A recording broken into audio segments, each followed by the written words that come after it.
All right, then. So on your side mirror today, we are tackling very, very tough issues that affect our communities in a bid to improve our physical and mental well-being. So we are zooming our camera lenses on sexual and gender-based violence, a pervasive problem that affects millions of Nigerians. Now, according to recent statistics, 1 in 4 women in Nigeria experiences physical or sexual violence in their lifetime.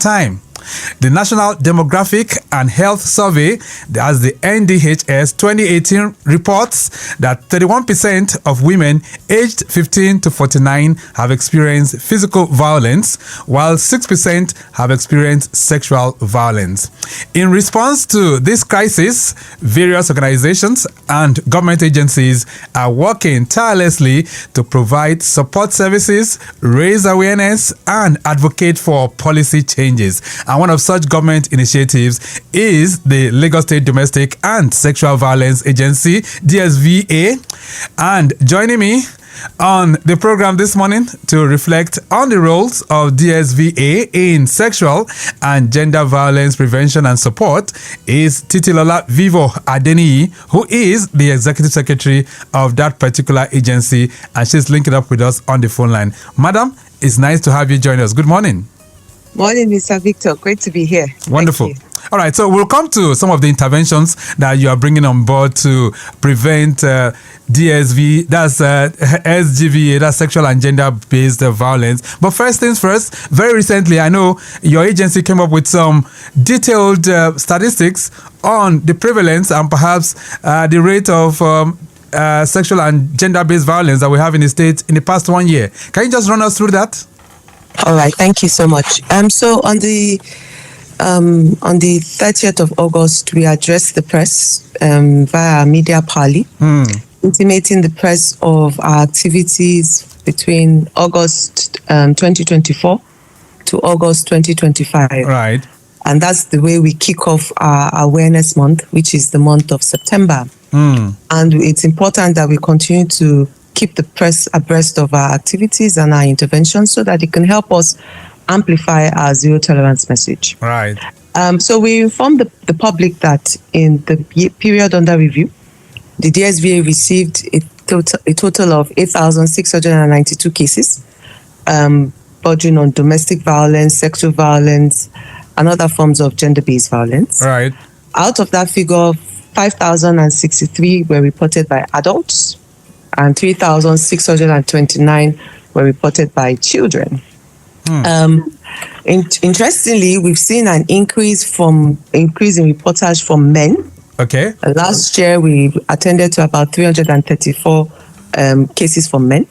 This period under review, we received 978 cases from men. Yes, and I'm going to interrupt you there a bit because while I was having a conversation with my colleagues this morning, they will also bring up the fact that, yes, it's not just women that are being abused in this direction. Men are coming up these days. So you're saying we're having a kind of dramatic rise in this regard? It's a slight increase. Last year was 10%. This year is 16%. So it's a slight increase. Right. Okay, yes. So these records speak to a whole lot in terms of the prevalence of sexual and gender-based violence still in Lagos. But from what you see, the consciousness level, Lagosians getting into it to realize that this is a crime and perhaps the response to it as well? Oh, yes. The perception is changing. And we've just recently commissioned a research on the perception of SGBV.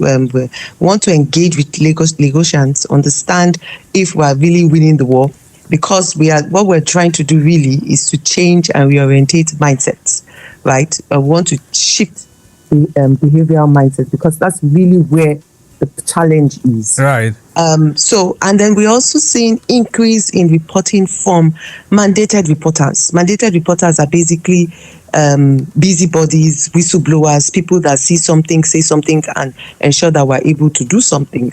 And so that's showing, that is giving credence to the fact that Lagosians are seeing the importance of what it is we are doing. Right. And they also appreciate their role in ensuring we're able to provide holistic support to survivors. Right. So let's look at it now and bring it down. The kind of violence that we're talking about here. So we're talking about sexual violence. We're talking about what other kind of violence again? So majority, about 79% of our cases are actually domestic violence. And when we talk about domestic violence, we're talking about intimate partner violence, physical abuse, emotional abuse, verbal abuse, stalking, harassment, forceful rejection from the home, economic abuse, etc. So it's important for our listeners to know DV, domestic violence, is not limited to physical abuse. Right. So, and then, okay. Yes, go ahead. Go ahead. Okay, so followed closely with that is failure to provide necessaries. That's where a parent has the wherewithal to provide necessaries, but they fail to do so. It's actually a crime against the state, and it's also a violation of the provisions of the Child's Rights Law. And then, of course, we have sexual violence. When we talk about sexual violence, we talk about the offense of rape. We talk about the offense of defilement. Defilement is having sexual assault with a sexual activity with a child. Right. Of course, a child is anybody below the age of 18. Offense of rape involves an adult. Then we have attempts. A person attempts to commit the offense of rape but was not successful. We will not say go and sin no more. It's a crime that attracts up to 14 years imprisonment. And so we have that as well. Then there's an emerging trend. It's referred to as revenge porn. So this is where maybe a relationship goes sour and the aggrieved partner threatens to release the nudes of their intimate partner. So that's a very worrisome trend that we have noticed. We got about 39 of such cases in the period under review. All right. We'll talk about the channels where people can report all of this, but I need you to give me one or two scenarios or perhaps one or two touching cases that must have occurred in all of these numbers that you've given in the past 1 year. Are there any cases that come to mind that you can share with our listeners right now? So all the cases are touching. They are very deep, very intimate, very heartbreaking, because especially when you're talking about domestic violence, these are people that at some point there was love, isn't it? There was love, there was friendship, and then I don't know if it's all of a sudden, but then we start seeing that the relationship degenerates. People are not talking to each other for months, and they're still in the same house, and it's now having a negative impact on the children because the children are witnessing the intimate partner violence. And that speaks to the vicious cycle of abuse, right? The vicious intergenerational cycle of abuse, where children grow up in toxic environments, and when they go into adulthood, if they do not access psychosocial support, there's a very high likelihood that they would grow up to perpetrate violence or be attracted to people that would be abusive towards them.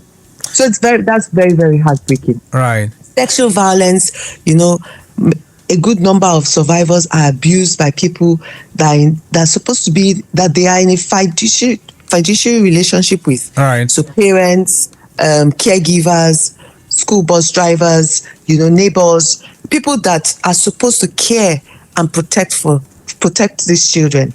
And so it's always very heartbreaking when we get such cases, especially when it emanates. All right. Okay, then. So I know of the kind of interventions that you guys are bringing to bear, but does it appear that your impact is majorly felt in the urban centers? What is DSVA doing in rural communities? Oh, no, we know that, this issue is not a respecter of community, age, class, or creed. And it's important for us to continue to go to the communities, the grassroots, where we have the population, where these issues can thrive because of the culture of silence and maybe economic factor. And so what we've been doing is actually embark on door-to-door community mobilization. And we're working with the formal and informal structures in the community. Before now, we used to work with the local government at the local government level. Right. But since last year, we started working with the CDCs, the CDAs, the community leaders, those informal structures, the market men, market women, artisans, where we now have focal persons in the communities. These are people that have now been trained to receive reports, because these are people that ordinarily these reports come to them. But it's important that we build their capacity to be able to provide appropriate referrals when these cases are reported to them. And we're seeing it in our data. We're seeing it in the numbers.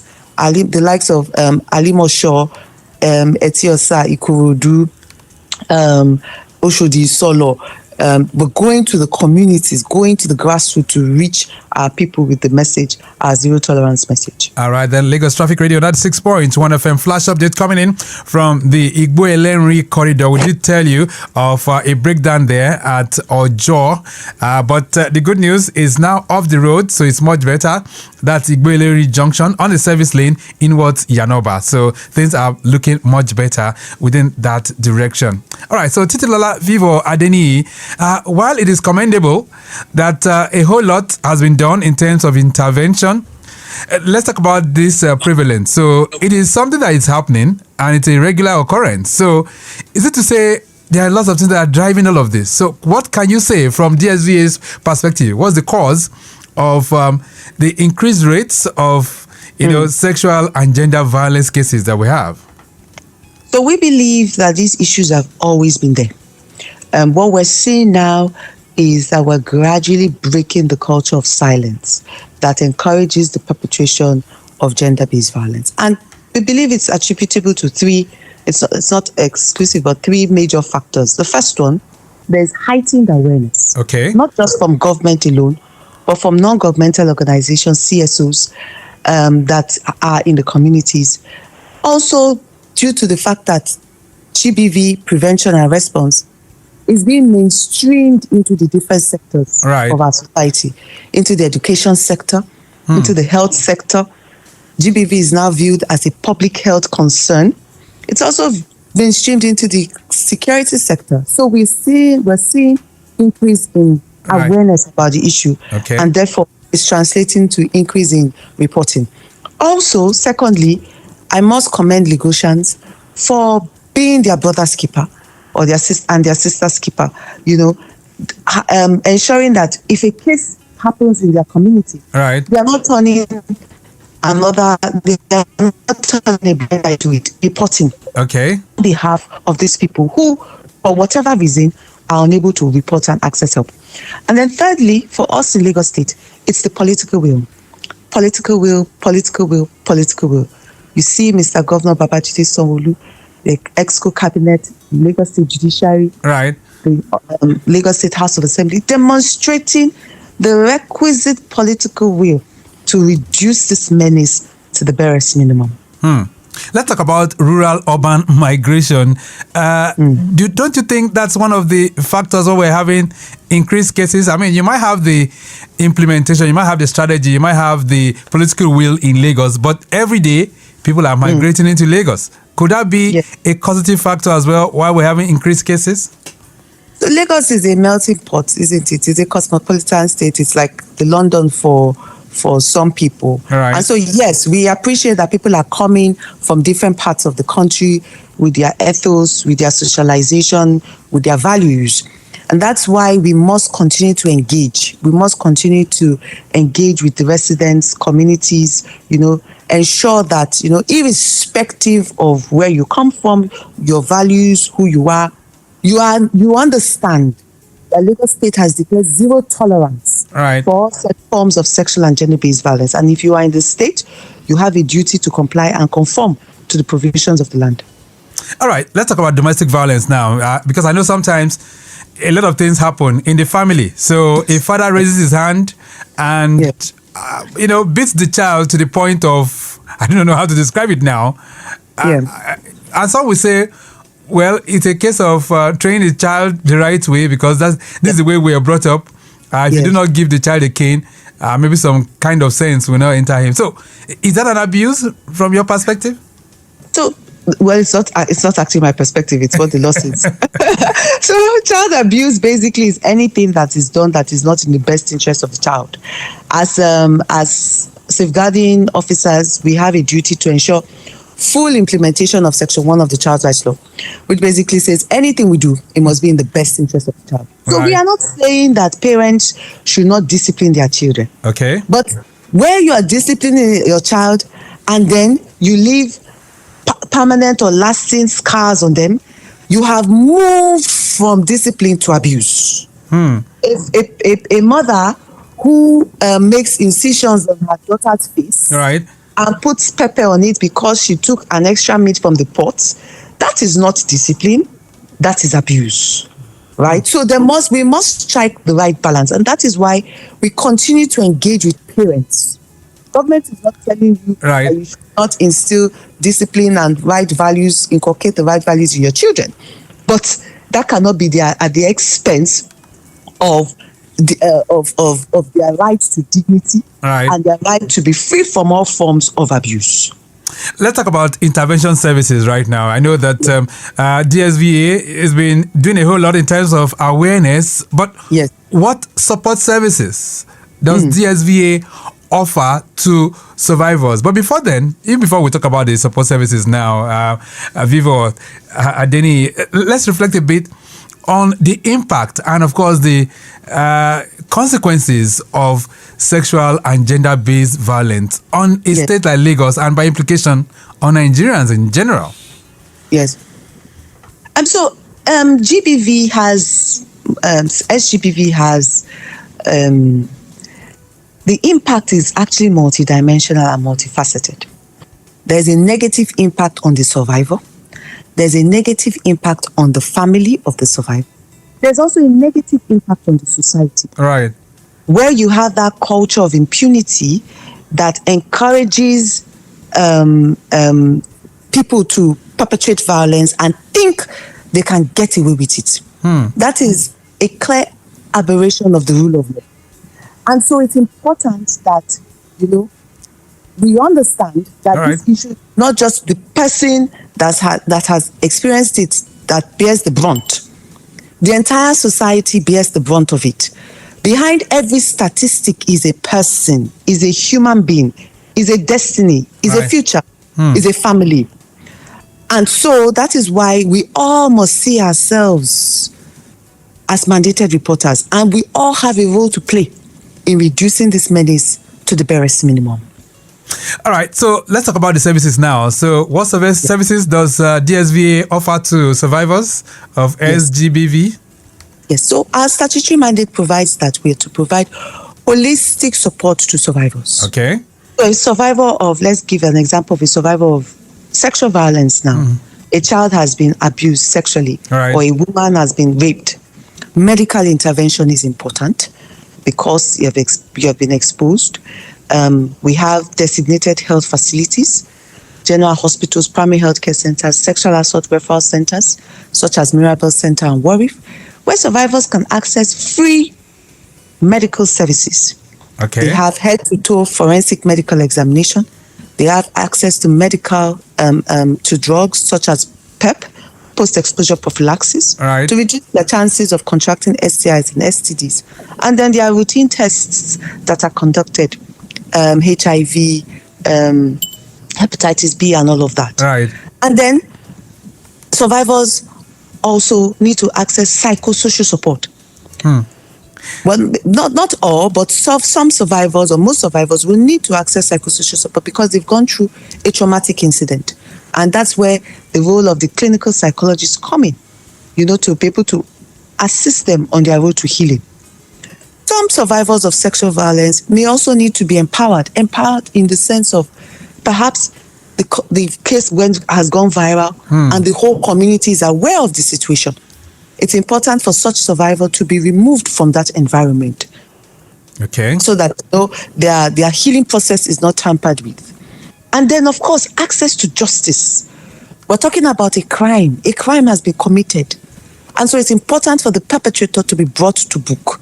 And that is where the intervention of the police comes in to ensure that they conduct proper investigation and the Ministry of Justice is able to prosecute at the High Court. So survivors require a myriad of services. Legal support, medical intervention, psychosocial support. They need to be empowered and, of course, access to justice. All right, then Lagos Traffic Radio 96.1 FM. This is your side mirror. And this morning, we are reflecting on the roles of the DSVA, that's the Domestic and Sexual Violence Agency, in preventing and, of course, providing support for survivors of sexual and gender-based violence. And if you're wondering who's speaking with me on the program this morning, I have the Executive Secretary of that particular agency, Mrs. Titilola Vivo Adeniyi. Getting back to the roads, we did tell you if you're trying to connect the island from the mainland this morning, the major connecting points are still looking good. The Third Mainland Bridge, even though it's looking good, but of course, do not forget there's construction work ongoing at Ifako Ogudu. But beyond that point, inwards Yanowuru, things begin to get better. If you're connecting from the Bagada end as well, it's also looking pretty smooth. Ikorodu Road, not bad at all. And the Igbo-Ileri corridor, we did tell you that there was a broken down articulated vehicle there, but it's now off the road. We're still tracking the one at Yanoba, inwards Mile 2. There's another breakdown there, an articulated vehicle that lost its brakes. So that one is also receiving attention, and we'll be letting you in on much more as it relates to your movement. But if you want to join the conversation this morning as we reflect on sexual and gender-based violence issues, feel free to connect with us. We have the Executive Secretary of DSVA on the program. So if you have any questions for her, feel free to connect with us. And that's on 080 99120777 and 091 5387 7127. Okay, that's 091 5387 7127. And of course, we'll be there to pick it. You have a call? All right, hello there. Hello. Yeah, good morning, Victor. Yeah, good morning. Yeah, Comrade Daniel. Yeah, Comrade Daniel, it's nice to hear from you. I have Titilola Vivo Adeniyi on the program. Yes, good morning, Mrs. Adeniyi Vivo. Good morning. Yes, go ahead. Victor, I want to ask your guest, the victim of domestic violence, what are the measures taken to rehabilitate them when issues of this are reported to the agency? And secondly, how do they counsel such persons in terms of people, stigmatization, stigmatizing those people involved? And thirdly, the issue of those who are untouchable, the top in the society, who are involved in this domestic violence. How do the agency deal with such people in the society? Great. Thank you very much. All right, thank you so much. 09153877127. 09153877127. If you want to connect with us, Mrs. Adeniyi, you heard what you said there. Yes. How do we rehabilitate survivors of domestic violence? Yes. Yes. Thank you so much, sir, for the question. So I did say that our services are holistic in nature. So a survivor that has experienced domestic violence but has come to report, aside from addressing, the particular issue between in the relationship, we want to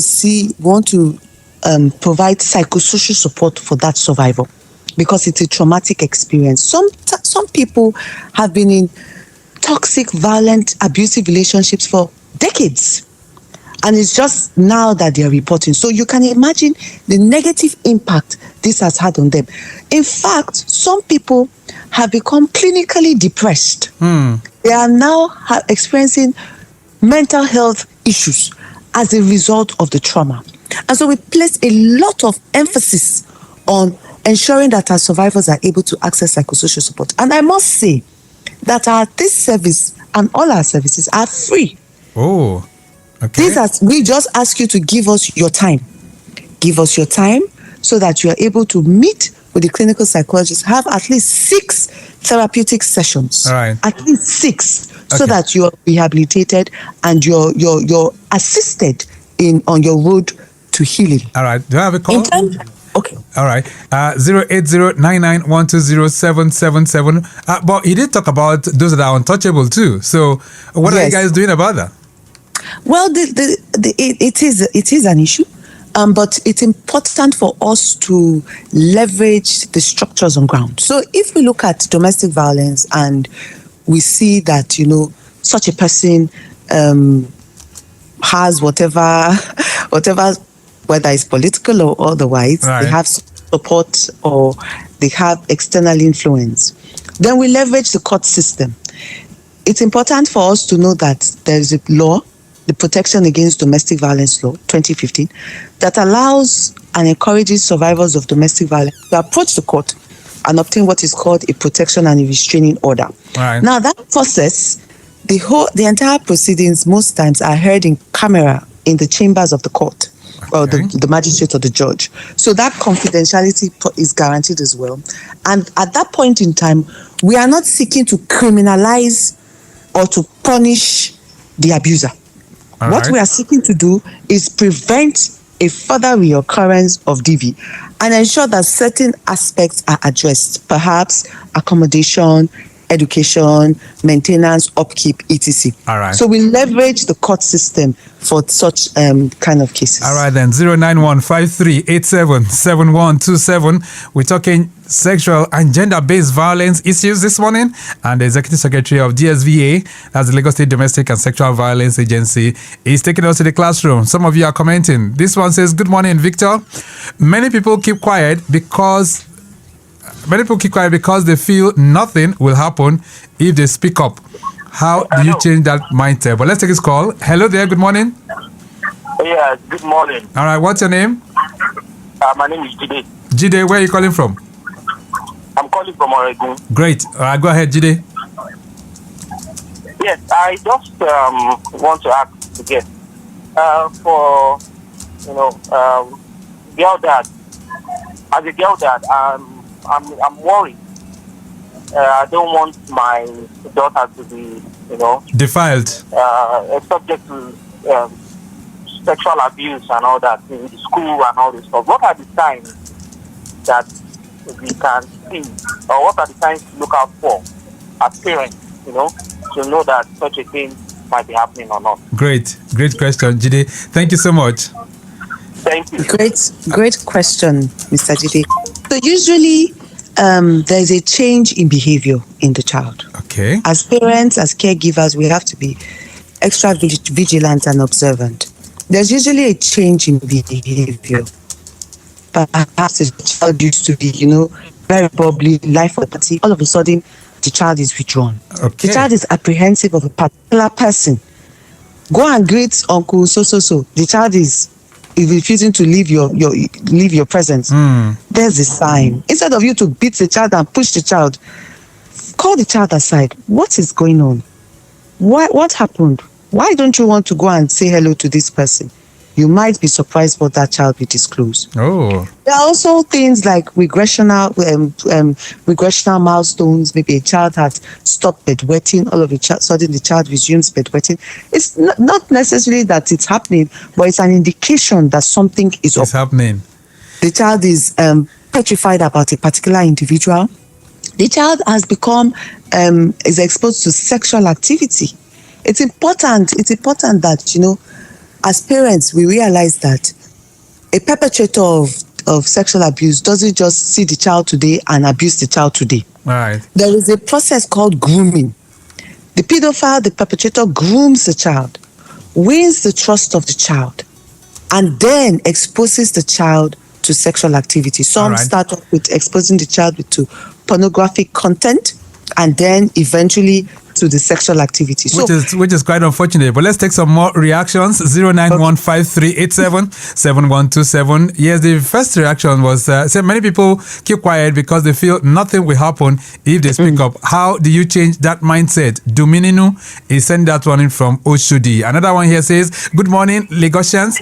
Okay, let's take this call first of all. Hello there. Hello, sir. Good morning, sir. Good morning.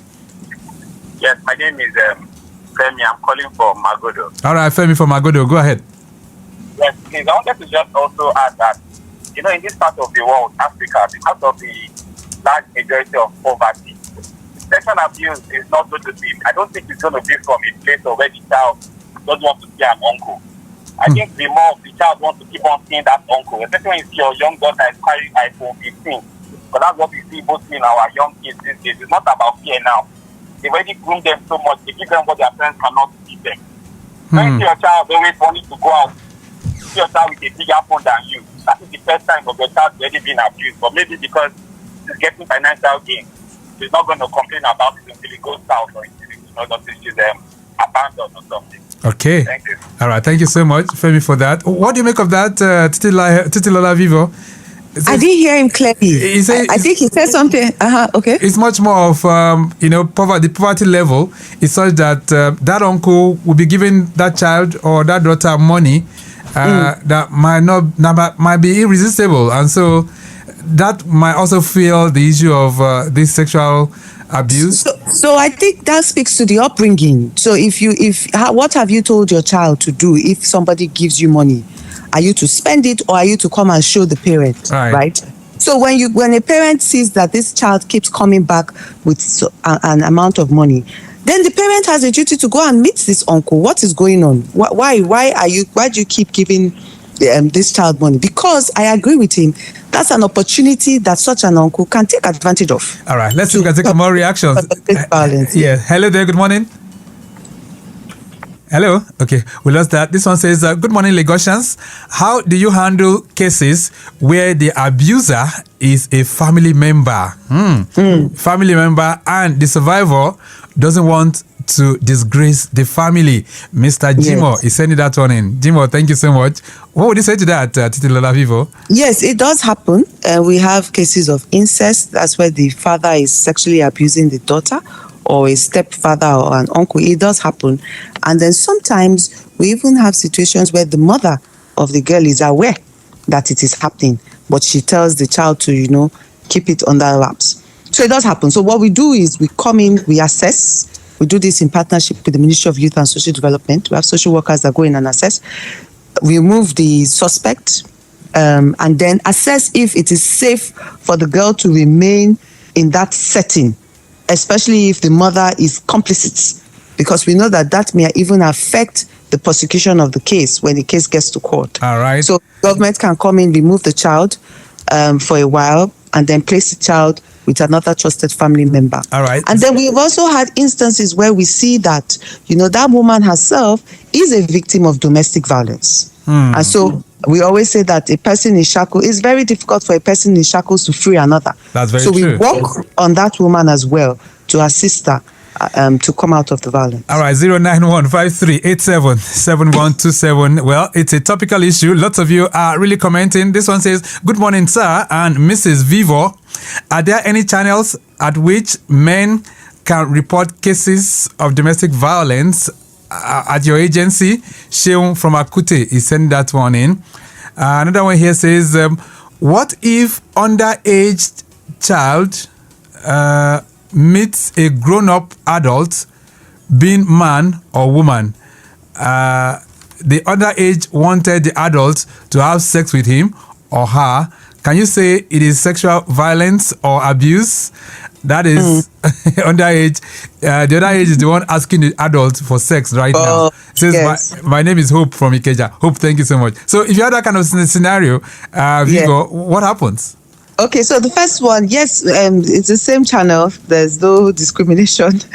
We are for both genders. So men experiencing violence can reach out to us on our toll-free line, 08000 333 on social media. They can walk into the office, whatever channel that they are more comfortable with. They can use to reach out to us. Now, for a child that is going that is soliciting for sexual, an underage. Now let's put another age. Let's say 15, 16-year-old now. And so yes, that's still a child. A child is anybody below the age of 18. Okay. Right. It's under the law. It's clear. A child lacks the capacity to give consent, even if he or she is the one that initiates it. So, as an adult, you will not say, "Oh, she came on to me" or "he came on to me." If you engage in any sexual relationship with a person below the age of 18, and it involves penetration, guilty of a felony, liable to imprisonment for life. So it doesn't matter if she's the one that is luring you. It is immaterial. All right. Is the law being fair in that regard? Well, until the law is changed, that is the provision of the law. Section 137 of the Criminal Law of Lagos State, Section 260 of the Criminal Law of Lagos State, and of course, relevant provisions of the Child Rights Law of Lagos State. All right, let me take some more messages. This one says, "Good morning, Ma. I am Jumoke. Please, Ma, if someone is being abused is being abused but depends financially on the abuser, how can they realistically break free? Thanks." Okay, Jumoke, thank you for that question. So how can they do that? It is an issue. And so that's where we talk about support services, holistic support. Government will not be able to restore you to how you were before, but government is there to support you to be able to stand so that you don't go back to the abuse. And so that's where we have skills acquisition programs, empowerment programs run by Ministry of Women Affairs and Poverty Alleviation, Lagos State Employment Trust Fund, Office of Civic Engagement, and then DSVA, we have a trust fund for high-risk survivors, where we provide grants to high-risk survivors for purpose of business, accommodation, health intervention, and even education. So we don't just say speak up and speak out. We are there to support.